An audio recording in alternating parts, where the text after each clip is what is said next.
بسم الله الرحمن الرحيم. وعليكم السلام. عن عطاء بن أبي رباح قال بلغني أن رسول الله صلى الله عليه وسلم قال ما قراء ياسينه صدر النهار قضيت حوائجه. হযরত আতা ইবনে রবাহ রাদিয়াল্লাহু তাআলা আনহু বলেন, আমার নিকট হুজুর সাল্লাল্লাহু আলাইহি ওয়াসাল্লাম এই ইরশাদ পৌঁছিয়েছে যে যে ব্যক্তি দিনের শুরুতে সূরা ইয়াসিন পাঠ করিবে তাহার সমস্ত দিনের গুরুত্ব জরুরত পুরা হইয়া যাবে। সুবহানাল্লাহ। সুবহানাল্লাহ। হাদিস শরীফে সূরা ইয়াসিনের বহু ফাজাইলের বর্ণিত হয়েছে। এক রিওয়ায়াতে আসিয়াছে যে প্রত্যেক জিনিসের জন্য একটি দিল থাকে। কোরআন শরীফের দিল হইল সূরা ইয়াসিন। সুবহানাল্লাহ। যে ব্যক্তি সূরা ইয়াসিন পাঠ করে আল্লাহ তাআলা তাহার জন্য 10 বার কোরআন খতমের সওয়াব লিখে দেয়। সুবহানাল্লাহ। এক হাদিসে আসিয়াছে যে আল্লাহ তাআলা সূরা তাহা ও সূরা ইয়াসিনকে আসমান জমিন পয়দা করার 1000 বছর পূর্বে পড়িয়াছেন। সুবহানাল্লাহ। সুবহানাল্লাহ। ফেরেশতাগণ উহা শুনিয়া বলিতে লাগিলেন, সৌভাগ্য সেই উম্মতের জন্য যাহাদের উপর এই কোরআন নাজিল করা হয়েছে। সুবহানাল্লাহ।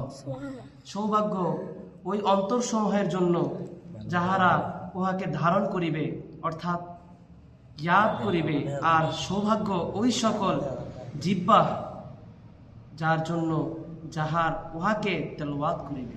সুবহানাল্লাহ। অত্যন্ত গুরুত্বপূর্ণ একটি হাদিস। এই হাদিস দ্বারা আমরা এটা বুঝতে পারলাম যে আল্লাহ তাআলা বলেন যে কোরআন কারীমের ভিতরে সূরা ইয়াসিন এত গুরুত্বপূর্ণ যে আমাদের জীবনের জন্য, আমাদের জীবনের সবথেকে আপন কি? মা। সবথেকে আপন মা। মার থেকে দুনিয়াতে আপন আর কেউ হই না। অর্থাৎ কোরআনুল কারীম, এই কোরআনুল কারীম এত গুরুত্বপূর্ণ যে আল্লাহ তাআলা বলেন যে এই কোরআনুল কারীমের ভিতরে সবথেকে গুরুত্বপূর্ণ হলো সূরা ইয়াসিন। সুবহানাল্লাহ। আল্লাহ তাআলা বলেন যে এই সূরা ইয়াসিনকে অনেক রিয়াতে বলা হয় যে এই সূরা ইয়াসিনকে কোরআনুল কারীমের মা বলা হয়। সুবহানাল্লাহ। এবং এই সূরা ইয়াসিন কেউ যদি একবার পাঠ করে আল্লাহ তাআলা তার আমলনামায় 10 বার কোরআনুল কারীম খতম দেওয়ার সওয়াব তার আমলনামায় লিখে দেয়। সুবহানাল্লাহ। এর জন্য ভাইরা আমার, তো যেটা বলার জন্য যে এই যে মাহে রমজান চলছে, আজকে মাহে রমজানের প্রথম রহমতের 10 দিন থেকে আজকে 2 দিন চলে যাচ্ছে। তো আল্লাহ তাআলা বলেন কোরআনুল কারীমের ভিতরে বলেন যে শাহরু রমাদান আল্লাযী উনজিলা ফীহিল কুরআন, এই কোরআনুল কারীমকে আল্লাহ তাআলা রমজান মাসে নাজিল করেছেন। এর জন্য এই রমজান মাস অনেক গুরুত্বপূর্ণ।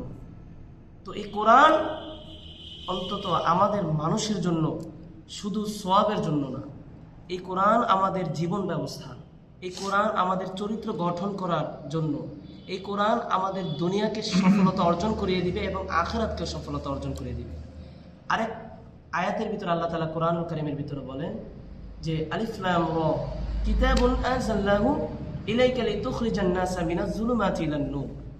এটা এমন এক কিতাব যে এই কিতাব দুনিয়ার কোনো মানুষ যদি অন্ধকারের পথে থাকে, আল্লাহ তাআলা বলেন যে ওই মানুষ যদি ওই কোরআনুল কারীমকে ফলো করে, ওই কোরআনুল কারীমকে মানে, ওই কোরআনুল কারীম কি বলেছে সেটা যদি নিজের জীবনের ভিতরে স্থাপন করে, নিজের জীবনকে ওই কোরআনুল কারীম যেইভাবে চলতে বলেছে সেই চলার মতো যদি তার জীবনকে চলাইতে পারে, আল্লাহ তাআলা বলেন যে ওই বান্দা যদি অন্ধকারের পথে থাকে আল্লাহ তাআলা ওই বান্দাকে ওই অন্ধকার পথ থেকে আলোর পথে নিয়ে যায়। সুবহানাল্লাহ। সুবহানাল্লাহ। আল্লাহ তাআলা আমাদের প্রত্যেককে বোঝার তৌফিক দান করুন। সকলে বলেন আমিন। আমিন। বেশি বেশি সূরা ইয়াসিন পাঠ করার তৌফিক দান করুন। সকলে বলেন আমিন।